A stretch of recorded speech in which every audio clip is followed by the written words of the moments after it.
I'm rolling, dude. All right, sweet. Welcome, everyone, to episode 2 of By the Slice. This morning, we're sitting down with Conrad Benner of the Streets Department, Rachel Pfeffer, and David Otter of The Secret Admirer, Natalie Merritt of High Five Gallery, of course, it's Joseph Hunter of Pizza Brain, and we're here to eat some pizza and talk shop. Get to know each other, get to know the community a little bit more. Sound good? Sounds great. All right, Let's break in. dig in. Got cheese and a vegan. This is Whatever you vegan? got. That's a vegan one. Okay. It's awfully nice. Yeah. Thank you so much. Yeah, I appreciate you accommodating the vegans. Oh, of course. All day. On and off for like 15 years. We got some napkins here if anyone needs a napkin. But I've been like, Just let it go, it'll blow to the other side of the table. Yeah. Yeah. Take one down past your own. Thank you. Go. Sweet. Oh, yeah. The original flavor. I didn't know I needed that. Cheers. Yeah, man, you slept for 2 hours. All right, yo. That's delicious. So I guess, like, moving in this line we got going here, Connor, can you tell us a bit about what the Streets Department is? Sure. And, like, what exactly you're doing with the art community? Yeah, I started. Should I look at the camera? No, it Whatever. just, you guys don't exist. Okay, you don't exist here. Not yet. Yeah, I started Streets Department in 2011, and it's a photo blog that highlights and celebrates art in the public space. So when you look at like art in the public space, you're generally talking about like 2 categories, like the illegal and the legal side of things. On the illegal side, you have graffiti, where it all started, modern day graffiti, and street art, which is sort of everything else. And then on the legal side, you have muralism, monuments, and public art. My blog tends to focus mostly on street art and muralism, and then some really cool public art pieces. And yeah, I'm excited to use the blog to create conversations around the value of public space and the value of artists in building public space together here in the city. Yeah. Cool. That's awesome. I mean, feel free to anyone to like interject with anything. And the exit's just right over there. Well, there's also one closer. How long have you been doing the blog? Since 2011. Oh, wow. So Okay. yeah, a little over 8 years. Oh, wow. But it's ebbed and flowed. I mean, when I started it, I was working at Gelato Shop, Cappuccino Gelato, and going to community college part-time. And it was just sort of something I did on nights and weekends. I always call it like a fanboy blog, so I would just kind of post stuff. Half the time I'd be like, don't know who this is, like if anyone knows, let me know. But very quickly I had like artists reach out to me and say like, oh, that's my work, do you want to get coffee? Or like, oh, that's my work, do you want to shoot me doing my next install or something like that? Cool. And then that evolved into me getting a job in marketing. So Wow. I quit school. I'm a college dropout. Heyo. A community college dropout. And then, then I worked in marketing for 4 years. And the blog, again, was just like nights and weekends. And actually pretty much every lunch break I would go across the street to the coffee shop and work on the blog. But yeah, over the years, mostly my Instagram grew. I have a decent Instagram following, and I got more and more opportunities to create ads. So for the last 4 years, it's been relatively sustainable through advertising, through different partnerships that I do, and through some like curation work as well. Whoa. Do you do street art yourself, or at any point? No, just photography. Yeah. I'm the documenter. I thought about it though. I just don't think I have that kind of skill. do you do photography outside of that? I do sell photos every once in a while of like sunsets, like very stereotypical like Philly shots. But Hey, we're doing a show. yeah, birds. Keep it down. We have a lot of Excuse you. a lot of thoughts on street art. Hmm. But it's a great city to be doing in. There's so much. I mean, we have the 34-year history of the mural arts program here. Yep. Yeah.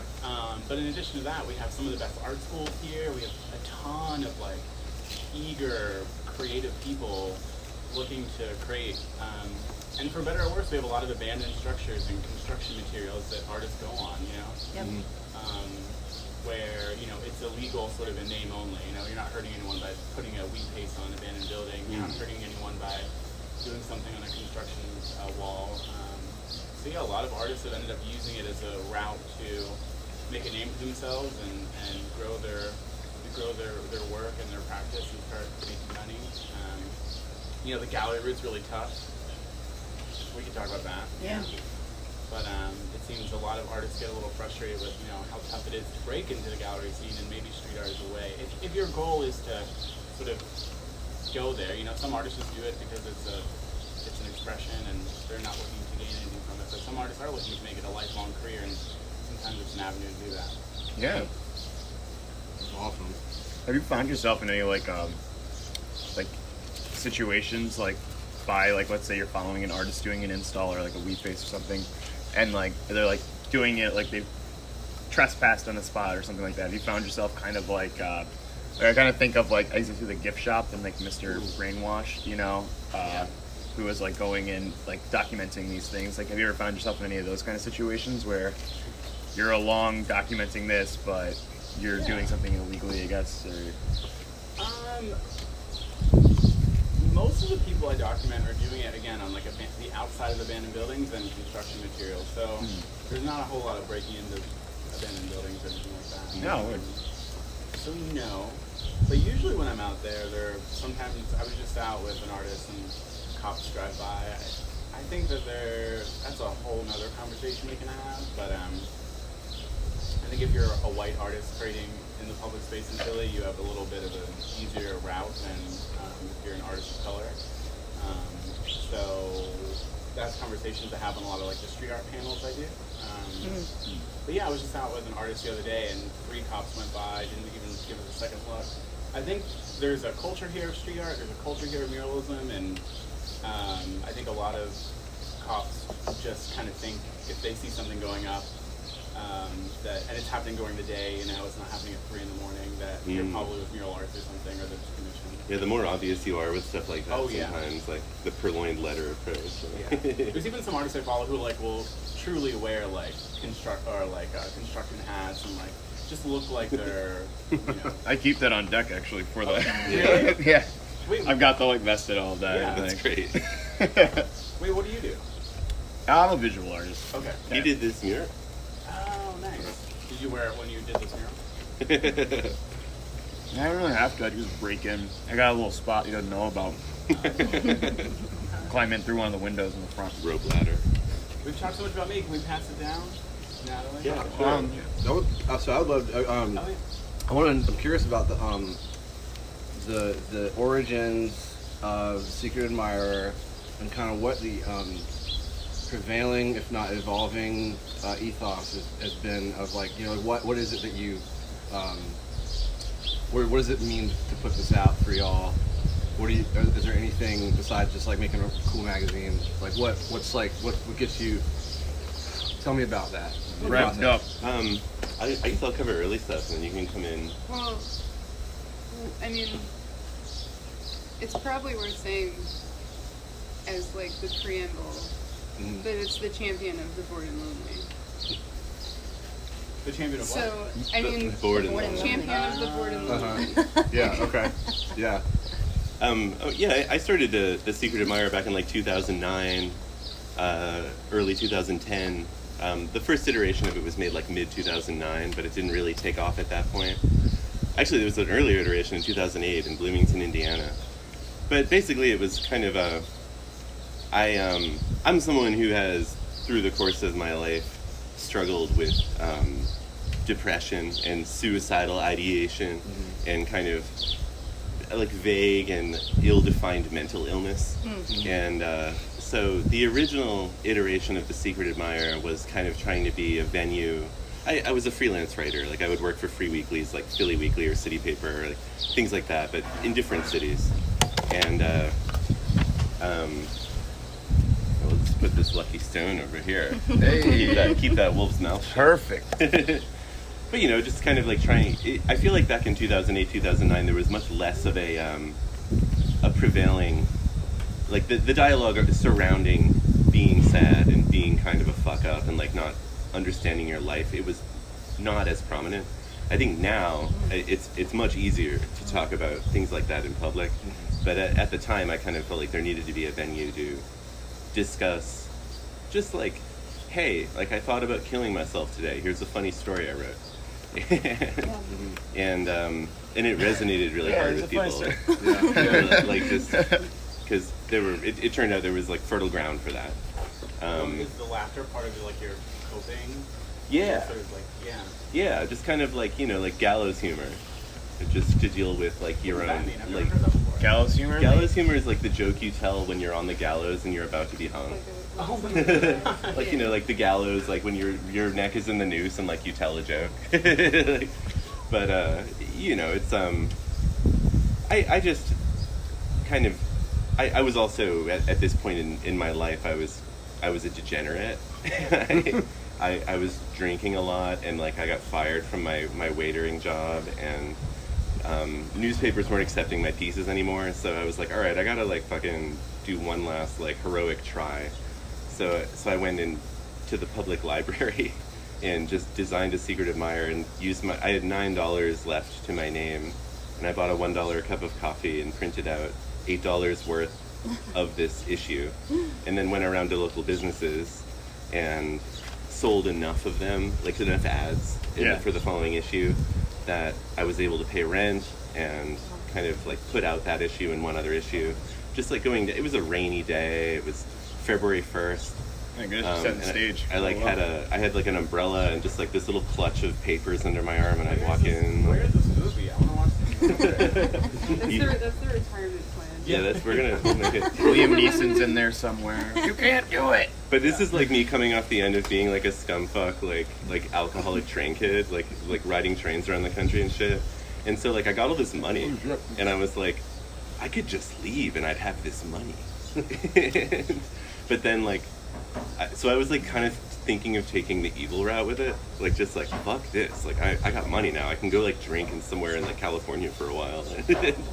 But then I got an email from somebody who said like, hey, like I found your paper and it was really amazing and it really spoke to me and I loved it and it meant a lot to me. So I was like, all right, I guess I'll like put out one issue, and ended up sticking around and making them week after week and just delivering them around Athens, Georgia at the time.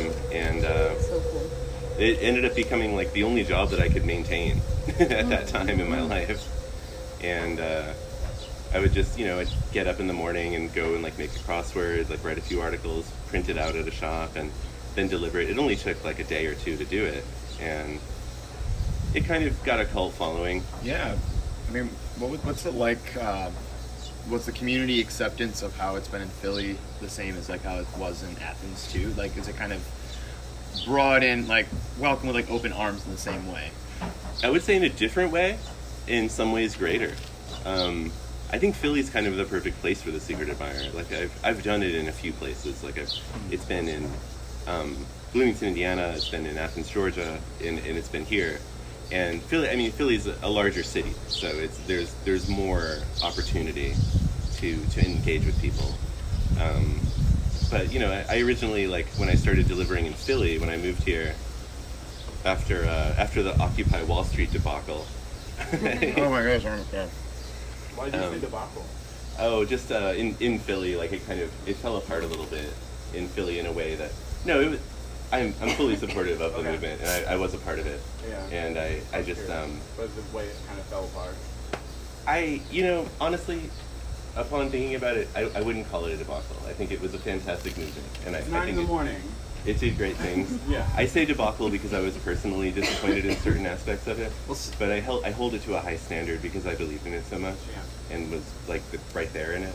So it's like it was not a debacle, and I think that it gave us like AOC, and it gave us like Bernie's platform and everything. So I think that it was fantastic. I read somewhere, I wish I could remember, or maybe I read this online, but that like if Occupy Wall Street did one thing, it was put the idea of like a 1% in the zeitgeist of like the nation, and now like every politician is using that. Right. Because it's true, like the wealth is so concentrated, and there was like a weird, like kind of like the horseshoe theory. Like I feel like far right libertarians and like anarchists were like sitting down and breaking bread for a minute. And Well, I do think that I think what could be feel like what was disappointing about it was how it seemed like a lot of people were just trying to get their shit in, and it kind of diluted. I think what was originally happening, and people showing up for, people were like, I'm gonna there was some co-opting going on. Yeah. And people were just trying to do like some personal, like, oh, and by the way, I want to like put this in here, and it was like, well, it's hard when you're working by like a pure consensus model. Yeah. Where any individual can block something. Right. It's kind of hard to move in any way. For sure. And I think that if it were to happen again now with all of the same people involved, I think there would be ways to get around that. Like I think it would move more towards majority as opposed to like, you know. But yeah, we don't want to get too deep in the weeds with that. I guess. Sure. I mean, like, okay, so I think I was a little more naive about it at the time when it was going on. Like, what was the overall goal aside from bringing awareness to that there is a big like wealth gap and that there are these people on Wall Street who, you know, are. I think to distill it to an overall goal would reduce what individuals saw in it. I think like if to look at the Occupy movement as a whole, I think would be kind of like the little almond sliver of like a Venn diagram of 1,000 circles. Like the reason that everyone was there was different. Like if you walked through an Occupy camp and talked to each person, you'd get however many people you asked different answers of why they were there. And I think that was both its strength and its weakness in some ways.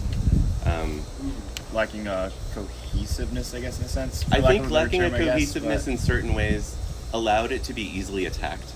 And I think like if you were listening to Fox News or MSNBC at the time, you would see that like people were saying that, oh, it's just this diffusive movement of like a bunch of kids that are mad about shit and everything, because like there wasn't one cohesive message. But because there wasn't a cohesive message, it attracted all the weirdos. My experience of it was Occupy Wall Street in LA. So they had, you know, set up an entire encampment in front of like their like city officials' place and like had it fully camped out for days, weeks, and you know. It was really something.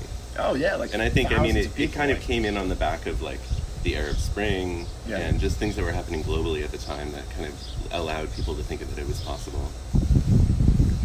But I personally, got it.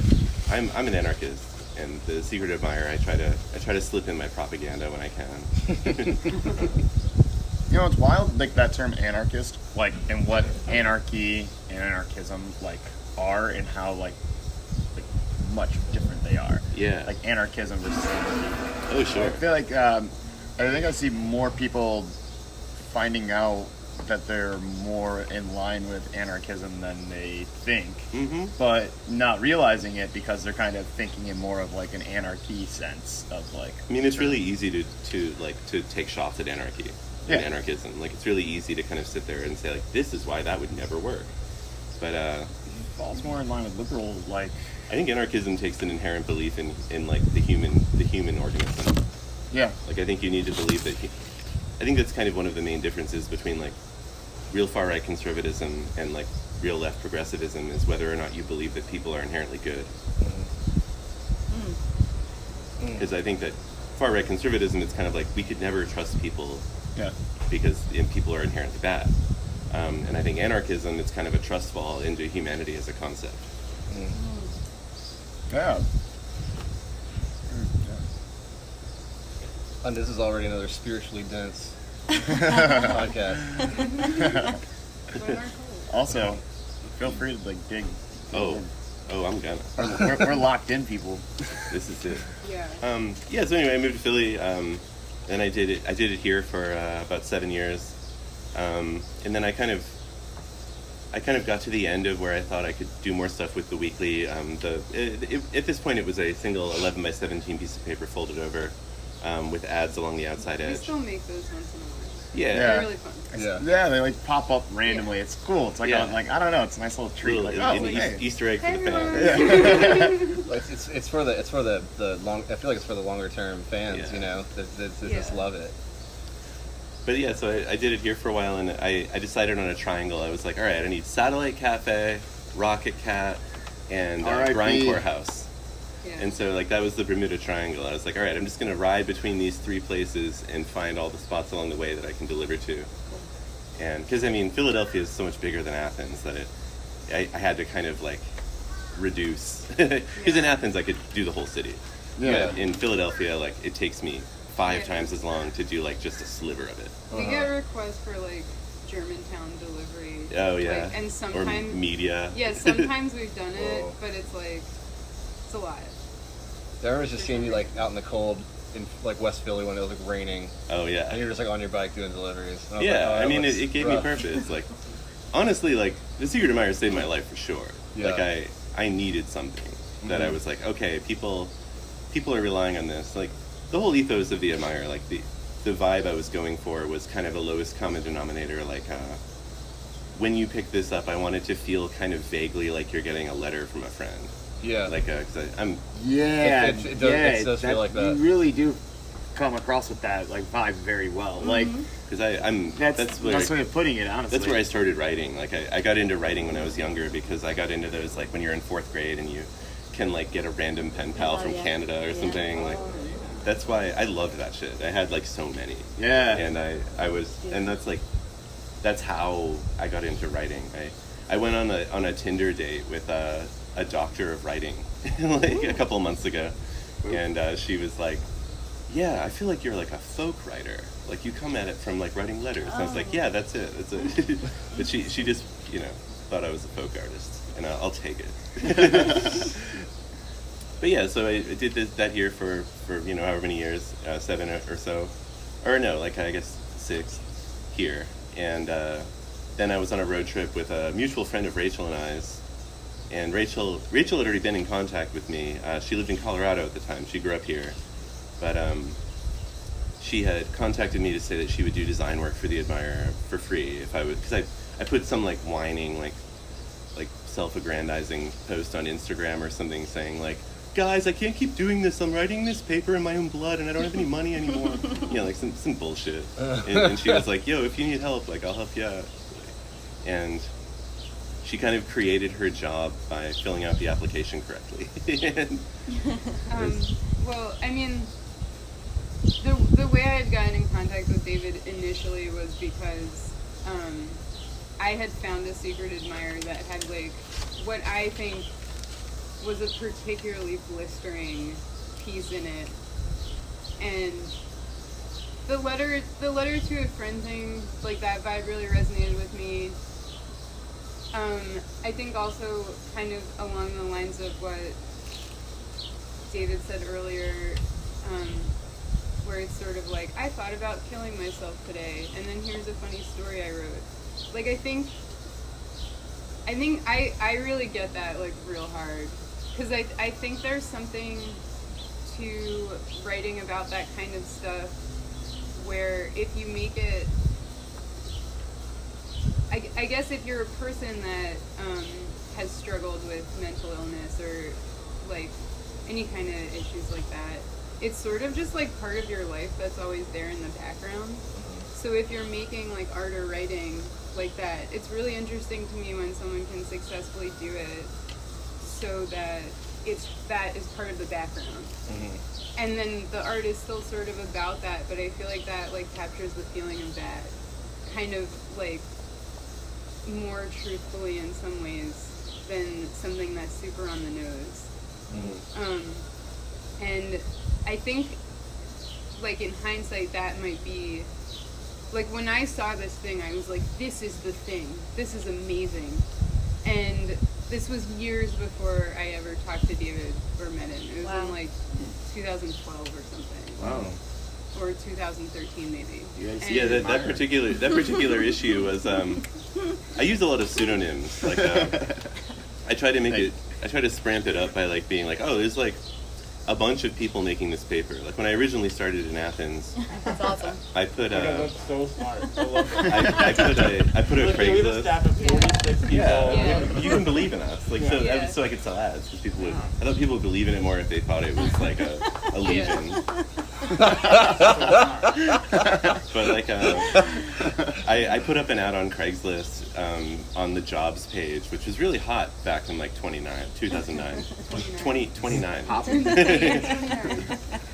In the year 9. Yeah. But it was like an advertisement for a job for somebody to deliver a periodical that was starting up in Athens.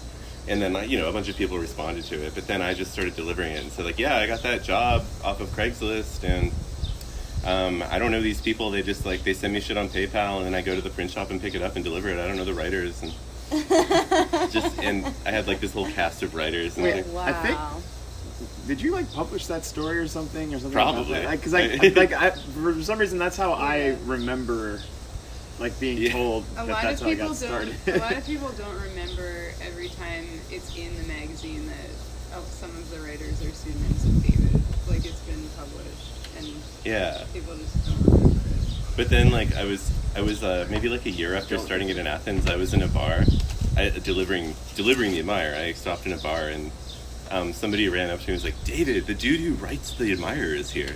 I was like, "Oh, really?"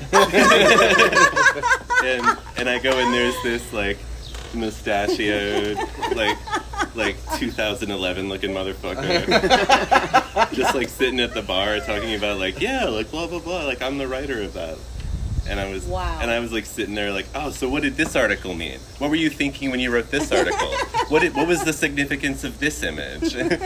he's like rolling with it. He's pretty good. Wow. And eventually, like, I've had a couple of beers and I just like slammed my hand on the bar and I was like, "You're not the secret admirer. I am. I write everything." And everyone's like, "Oh." But anyway, I ended up becoming friends with it too, because I was like, I love your style. It's a gusto right there. That's great. I even offered, I was like, do you want to write for the Admire? He's like, I don't know how to write. That's amazing. But so anyway, Full circle moment. one of the characters that I had was named Lyra Fox, and Lyra Fox was because my girlfriend at the time, Wendy, and I had she fell pregnant by our relations, and we at the very last moment she decided to terminate the pregnancy. And we had already kind of said like, yeah, let's have this baby, and it was a very difficult thing for us. Like in the wake of that, like we had trouble with it, and like she already knew like, oh, it's a girl, like we'd already named her and shit. And so Lyra was going to be her name. So I made the character Lyra with Wendy to be like, hey, look, like let's both make this character and like write in the paper as her. And we kind of created this character Lyra Fox, who was really popular because she was kind of like an amalgam of us and like kind of a fuck up, who like, someone who would be like the way that someone would be fucked up if I raised them. I was like trying to project that.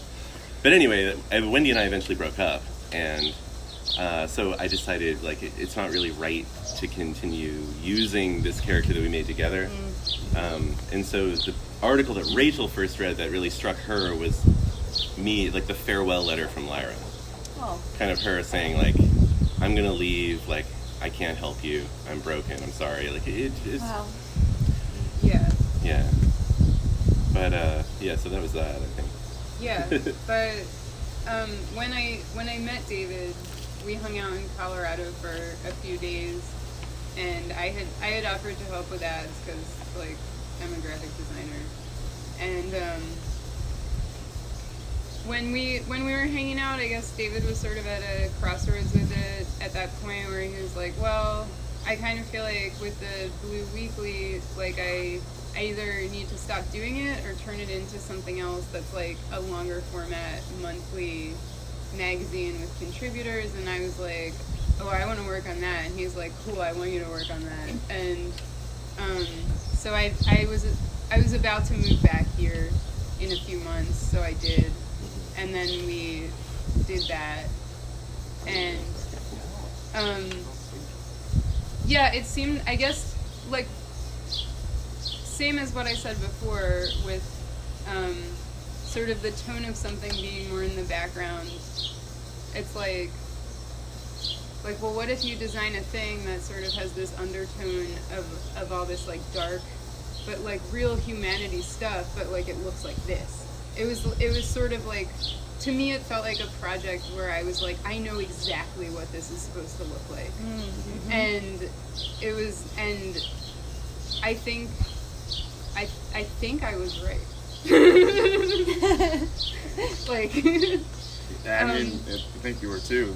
Yeah. Amazing. but and yeah, I mean, there's like, what if there's, I mean, it's also being the secret admirer, where it's sort of like a letter from a friend, and then if you wrote a letter to a friend, maybe you would like draw little hearts all over it and like use like silly lettering, and then it would, but you would write about like, oh hey, I'm like having all these really like awful thoughts about myself, and like I feel like I can't tell anyone about them except you. And like, but that like it, I feel like having sort of a depth to it that isn't just like, it's not just one thing, was important. And that was what I got out of it before I was even involved, where it was like, it did have this really fun vibe, even though it was about like really sad stuff sometimes. But also it was about sad stuff that like, honestly, like probably most people experience in their life. And also, I think that was a time when like confessional writing was like getting like really big on the internet. But the way that you did it was, I just liked it so much better. Well, thank you. Like, because it kind of like went, it was a little bit circuitous. Maybe you're just like a good writer, but It's really relatable. But yeah. It's. I think if I could like sum it up, if I were to try to say it in lesser words, like it's like about like kind of being seen. You know what I mean? Yeah. And like known in ways, because it is so relatable when you read it. And mental illnesses, generally speaking, are pretty like isolating things, and this is a connecting point that's like really important for people, I think. Yes. And creates visibility for people, even if they're just reading it as a consumer. I think that they feel seen too as they read it, because it's like, oh, I relate to this. When I read that Lyra Fox piece, which, I mean, it's about a lot of things. I'm not going to be able to like summarize it in a sentence, but I mean, a big part of it is basically Lyra saying to all of the readers of the advice column, listen, like, I'm too fucked up. I need to just like walk out of my life right now. Like, I felt really seen when I read that. Like, I mean, I have essentially done that. And like that kind of stuff is, I don't think it's that unique. Like, to me or anyone. Like, I think you're right. Like, a lot of that stuff is super relatable, but it's difficult subject matter to handle. I think writing wise, David does a really good job of it. Like, there's so many layers to it that it makes it more relatable. Yeah. I think like a strong aspect too of having it just be people who are hyper local. Like, these are submissions by your fellow community member, you know, like not someone that's like far away, like submitting an article online, you know, and they're hanging out in Albuquerque. This is like someone that lives right on like the corner of Front in like Montgomery or something. It is special that it's like it's ours. It's ours. Like the overheards, like that's one of my favorite sections. Honestly, it's just. It's something that I Santa's feel... got a dunk. Overheard at Lost Barn. What's the context of that? Where are we going? the best overheard I think we ever got was from Lost Bar, actually. And it was... The overheard number is my phone number, so I just get texts from people. But, you ever like just like sitting home like on the toilet? Yeah. Oh yeah. Like very much. Hey. But I got one from Lost Bar. I don't even remember what the original one was. It was just like something silly that someone said, and then like 2 minutes later, someone else sent me one that said, "Lost Bar guy, yo, I'm gonna send that into a newspaper." Meta. So, yes. It's just like, all right, everyone's being seen. Surveillance day. See something, say something. You know? 6 out of 6 snitches agree. I think you've gotten like some before where it was like 2 different people experienced the same event and both sent it in, but their versions of that event. That's awesome. It's honestly beautiful. Like, and Rachel, where do you? Because you handle like all the covers, right? Like, where do you get your, I guess, inspiration for each cover? Do you kind of look at an Trapper overall Keeper? theme? The covers. So all the covers of the magazine had like the pink wolf, whose name is Leon Wolf. That's Leon Wolf. our mascot. And it was just like, honestly, the covers for the magazine, they're all somehow sort of based on something that was just going on that month, and like kind of really convolutedly, but like I would just sort of like sit there and think about like what we had been doing and what I had been doing, and I just was like, all right. Like, this was after Yeah. the synagogue shooting Yeah. in Pittsburgh. Okay. And it, like David would always say, we have a sword, when sometimes like kind of like fucked up shit would happen that was like real upsetting. Like David, we'd be talking about it and David would be like, we have a sword. Like, and like that kind of stuff. So it's a lot of it's just really convoluted references to just whatever was going on that month. Like the crying wolf one, I think we were both having like a real bad couple weeks that month. It's actually one of my favorite ones.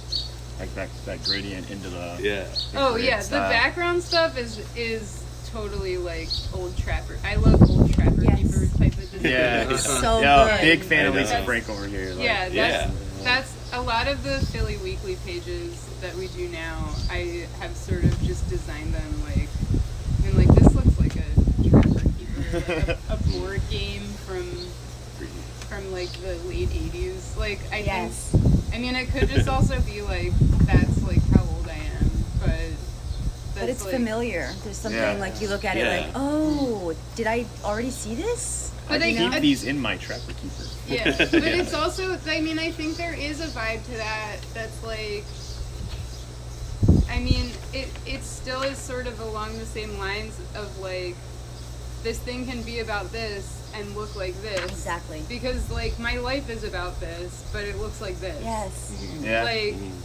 that's like, you know, if you want to like write stories about like how you like are questioning the meaning of your existence like in your fucking Trapper Keeper, go ahead.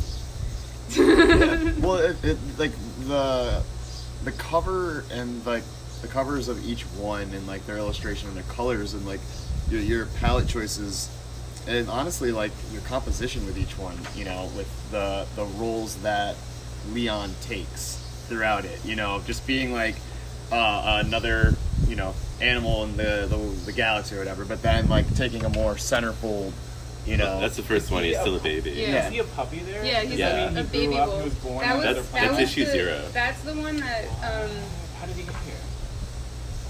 it was, you know. This Are is we the yet to first find one. out? Yeah, this Yeah. is Chris. Little side question. Where did the calendar come from? Oh, there. I These are great. I have a friend who has two day. little girls. They Kiss a baby when this day. started, they were 6 and 8, and I usually hang out with them. They live around the corner from me, and I was kind of just hanging out doodling with them one time, and I thought of like, oh hey, like we should have a calendar of events in the middle. And so, because in issue 0 we didn't have any events to put in yet, Yeah. I was like, all right, let's just make a calendar, like with Yeah. whatever we want here. Like we got Fart Day on the I like- second there. I just Yeah. That's There's- an Everybody illustrated birthday. fart. There's sometimes when we have to fix Tail it day. for them. Yeah. Like David's come into the studio and been like, hey, listen, so the girls got in trouble and had to go to their room early, so we gotta finish the calendar. Yeah. So, wait, so is it So we'll like sit there them with who markers does and it? colored in. I just kind of, it was a novelty the first month, like let's just do this, and then like maybe people will like send us events and we can have like a more like an actual calendar at some point, but then people liked that so much that we were just like, all right, let's just keep doing that. no interest in actual like, I mean, it's awesome. Like, I can't come up with stuff that have fun Like day. an Yeah. 8-year-old can. Best day. Yeah, Like, best sweet. Go nuts. Love that. Love that. I personally would, You have the yeah. election. New shoes This is there. really Yeah, awesome. we put Oh, yeah. These were real things. We Yeah. occasionally we eventually did like I'd be like, all right, just Yeah. put this on. Yeah. So I guess like some just a couple last things like they're kind of wondering like you're doing the crosswords and like some other publication in which Philly Weekly. Philly Weekly, Yeah. and is that all you're going to be like you're going to be focusing on that, or are you going to be like you're saying you're coming out with like a the piece of paper like OG version once in Yeah. a while, and are you going to kind of be mixing it up between these? We kind of put those out intermittently, just when when the mood takes us. But we're working on our big project at the moment. Besides the Philly Weekly page, is working on some longer books. Yeah. Trying to break into that market. like thicker than this, and Like Yeah, like cool. novels. whoa, Yeah. still the same type of stuff though, Well, I mean, like a Reader's Digest. the book that I'm working on right now, the most heavily is Emily Centipede. Has been a pseudonym that's worked in the paper for a while, who is me. But Emily Centipede is kind of basically like the energy that was Lyra Fox. Like I wanted to keep using like some of the energy that had come about through that pseudonym. So I just made another character basically. But it's an autobiography that takes place between 2006 and 2016, and kind of it covers like getting into the punk scene and like Occupy and Standing Rock and like all of this activism shit, but also like a lot of train riding and just kind of and then also bringing kind of the Secret Admirer vibe of like the way I look at it. I made 10 chapters, and each chapter is like roughly 20-30 pages long, and each chapter is basically just a really long form like cover story like from the Admirer. Oh, So it's I'm trying to somehow sustain that energy throughout a book. I think that's the way to do it. Is kind of like I'm putting it out under the name Emily Centipede. Like my name won't be on it at all. yeah. Just kind of like a fake autobiography. Exciting. Dope. Yeah. Self-published. Yeah. Our Publish it. secret family publications. We have an is- LLC. Oh, yeah, shit. that's like Heyo. that's the company that publishes the Secret Admirer, but it's our company. So, the books will be published by Secret Family. Secret Family. Yeah. Cool. Yo, that's so dope. It's really cool. Let's dive in right here. Exciting. Now, diving in over here. Natalie. So I, High Five Gallery. 2 years ago, I opened High Five Gallery, and it's actually the first floor of my apartment. I moved into the apartment not intending to open a business, but they told me, it's known for business on the first floor. I was just kind of like, okay. I didn't really do anything with that for a while. I was bartending at the time. And then I did a mural with my best friend who teaches at George Washington High School with her high school students. And I was just like, man, this is so awesome. What am I doing? Just serving alcohol to people. I graduated from Tyler with a degree in painting, drawing, and sculpture. Oh, me too. You did? In How old painting? are you? I'm 38. I'm 33. So yeah. I went a little bit. You were. I went late too. I took a year off, so we probably didn't overlap. Probably not. And Yeah, plus but the I graphic also- design kind of stuck to themselves, right? I was painting. Oh, you were? Yeah. Oh, I have no formal training in graphic design at all. that's What? awesome. Can you tell? No. Have you seen this thing on? No, I But can't tell. yeah. Look Oh, at this good. thing. Tyler. I mean, I was a Top, graphic top. designer then for 10 years since then. That was that's my job. But Do Yeah, you paint at all still? no, I draw stuff, but I don't. I towards the end of being at Tyler, I realized that painting was sort of not my thing. It was too slow for me. And Oh, I was okay. like, I'm not really into this. And then I kind of got really into more designy stuff and drawing and stuff. Well, and so these are all your drawings, right? I drew the covers, yeah. They're so good. Thank you. I love them. Thanks. Yeah, they're right on point. I mean, they're kind of painterly. Sure. They are. Painted. Yeah. Are you a Mona Lisa fight? Oh yeah. We gotta talk about Everyone's- that. Every once in a while, there's a post somewhere on the internet that they're hiring at their headquarters, which is in Santa Fe, and inevitably someone sends it to me. And I've actually looked into it. I've heard it's like not a great company to work for. Not to say anything bad about Lisa Frank. But also I don't think I would like to live in... We could probably take Lisa Frank. I don't think I'd like to live in Santa Fe Put our money on either. this. Yeah. I don't think that would really be my vibe. But what you're doing, I think, no offense, is so much better. Like, because Lisa Frank, I did like that. Oh, I don't think so. The look. Okay. No, because of what you're doing, the whole point, the purpose, Right, the message. sure. Oh, right, yeah. Yeah. You It's know, Lisa I don't know, Frank. it's when I- that bright, but really, it's When I this- see those like teddy bears wearing purple tuxedos That dancing looks down a piano, like I do incredibly see the dark to void. me. Yeah, that, like, to me, that's like the most. That's the purest expression of existential dread that I can possibly imagine is those teddy bears on the piano. It's true, but that's it's a brief moment that you're seeing it, and the feeling is kind of fleeting. Whereas here, you can really sort of stay with it. I feel Yeah. like it connects, at least for me. more. Okay. It's like a Thank mature you. take on it, Yeah. you know. Whereas like Yeah.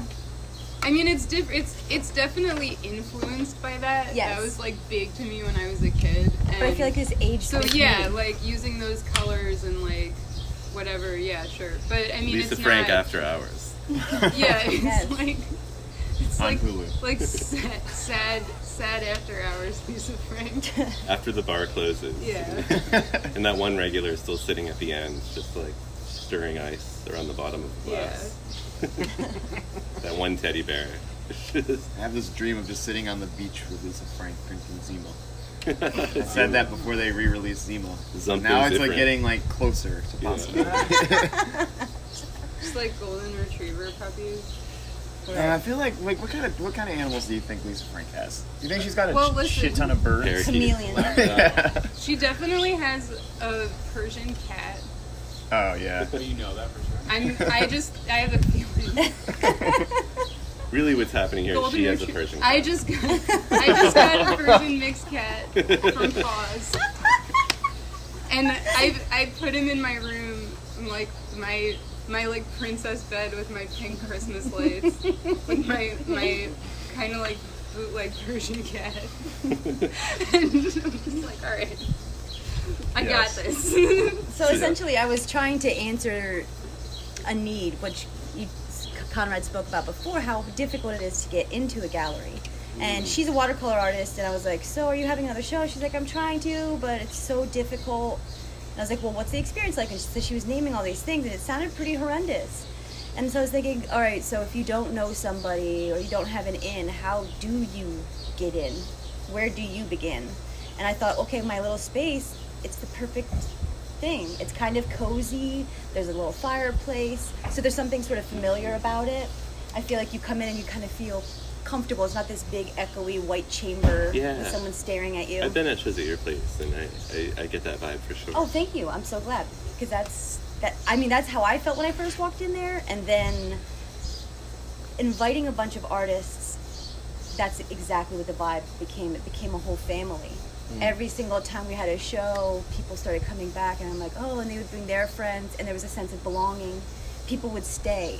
And that's really what I wanted. I wanted people to look at the art, not only to give a foothold to people who are emerging, but I want people to actually look at art and talk about it and use it to heal. Because if you can just look at something for one moment and like get outside of your head, you can forget about whatever pain you're suffering from. And, you know, I've suffered from depression, of course, my whole life. And you do different things to try to battle it. And I just don't want to be on any medicine. I want to do it like this, and I want my journey to be, I guess, on the paper. But the gallery right now is the paper, so to speak, because I'm not really painting. I do commissions and stuff like that, but this is sort of the whole endeavor, driving it forward. And then I was at a loss because I started this thing and I didn't know enough artists. So I was sort of like putting all my feelers out and started searching, and I then thrust myself into the community, meeting new people, and then I became a connector. And so since then, it's just steamrolled ahead. I became a member of the Women's Caucus for the Arts. I think some of you might know Liz Crick, the president. Yeah. And so she really helped me see that my space was a part of the community, and rather than just being in a part of the community, I'm here to serve the community. So to make sure that I'm, building my community by building myself and building up the artists around me. And then I just recently hooked up with this artist who came from New York. Actually, all of you should look into this. He just created a website. It's called the Philly Group Crit. So we're gonna have our Philly first Group Crit. Philly Group Crit. Oh, cool. And you can sign in and you put your artist name there, and there's a place to put your website, your Instagram, your Facebook, and basically you just sign up, like, do I want to present at this crit, or do I just want to come to it? And like the first people who come, they can present. So we're gonna have our first one on August 10th at High Five, and then we're gonna do a rotating one at different studios. And he said the one that he did in New York became so successful that it created jobs. And that's what I'm really excited about, because so many artist friends, they want to make a living, but they have a hard time balancing that crazy with the money. And then I've made a couple really special relationships along the way, like Matthew Catrino, who he was an artist who basically drew and it saved his life. Like, he was on the brink, I think, of just catastrophe, and he just started painting and painting and painting in droves. So he's super prolific. I found his art at this other gallery. They had it like all over the walls, salon style. I was like, I have to take all of this work. He was on vacation somewhere else, but I just took it, came to my gallery. I was like, I have all your artwork. I helped him frame it. And he was really nervous about it. He has social anxieties and depression, but I really stood by his side, and I was like, this is how we do it. You have to ask, that's too much for this. This is too little. You have to frame that. That's dirty. You have to put on a better shirt, So I started guiding him and pushing him. And we had 4 solo shows now, and he sold so much work on his last show. So there was this real sense of future for him, which I think is sort of the medicine I'm looking for depression, because depression by definition is hopelessness. Yeah, no future. Yeah. So it's sort of, I started doing this thing for other artists, but I realized it was really for myself, because now I have a future. Were you involved in the gallery scene at all? Like, had you shown your work before you got into it, or did you come into it like from a completely different perspective? Yeah, fresh. No shows. I mean, I've done the scenes. I've gone around to First Fridays, but yeah, no clue, really. And my brother, Conrad Merritt, he is a graphic designer, and he does all my graphic work. And he's been in the art scene in Philadelphia for so long, so he's been sort of shepherding me. And really, that's what I've relied on, is all the people around me, asking them, what do you think, opinions, trying things that are different. And then once I started having shows that actually have a theme and a purpose, I found that I was more passionate about it. I did a show before the one I have now called Off-White, where I only showed artists of color.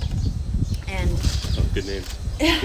And I was really nervous about that, because I didn't want to offend people, so I was asking everybody, what do you think about this? And only white people were offended, so I was like, that's perfect, let's do it.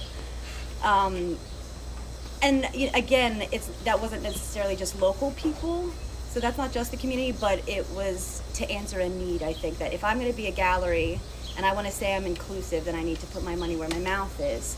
So I even hired curators of color to help me sort of put the whole show together, like really step back and try to give other people a chance to, show their stuff. Nice. I think it's worthwhile to bring. We have a decent amount of. I mean, we're mostly Philly contributors when we were doing the magazine, but we have a decent amount of out of town contributors. I think it's really worthwhile to bring some out of town stuff into some Philly stuff too. I think so. Yeah. And yeah, it's not just emerging artists either. I've had some older, I've had Gloss Black Show. Oh, really? Yeah, just a couple pieces, but it was pretty awesome. That's great. And then I've been Taki, who is in Basel, and Jess Gamble. So it's been a whole mix, but that whole mentorship that happens then with established artists and new artists, again, it gives that other artist the idea of a future. Yeah. Well, I mean, you're totally right. I mean, how we met, even just recently. Yeah. As a visual artist myself, and self-taught, didn't go to art school or anything like that. So it's trying to figure out the the way in which you kind of weave through to get to gallery representation or display anything, how to frame stuff properly, like how to properly hang things, or like we were talking about doing an installation, and it's like all of the aspects to have to kind of check off to go through that of like, well, how much space are you using up? How are you gonna, display it? Like, are all your ducks in a row for every aspect of this thing that you can now present to people, and they can kind of be like, there's so many things you would just overlook. yeah, Yes. how does it gonna look in that, and like even now, like doing mural work, like when you're looking to do a mural on a spot and having a piece drawn up for it, and things drawn up of how it looks in the space, how it interacts with its environment, and like all these little things that if you're just kind of coming at it from like being at home and doodling all the time, and then it's like, oh, I could probably do something with this, and then trying to navigate through that and not really having any place because it seems like a mountain that you can't really surmount. Exactly. And like that's what seemed so refreshing and welcoming about your space. Yeah, kind of like anti-elitism. Yeah. Yes. Mm-hmm. Yeah, Ooh. I think I like that. Pizza brain fans. And I feel like that's the move. So this is DOG right here. I'm sweating. Oh Oh, yeah. yeah, a couple crumbs right A in used there. plate. Well, I That think, greasy tropical breeze. this is awesome. Thanks for doing this. I learned a lot today. I feel touched. Me too. Um, Yeah, me too.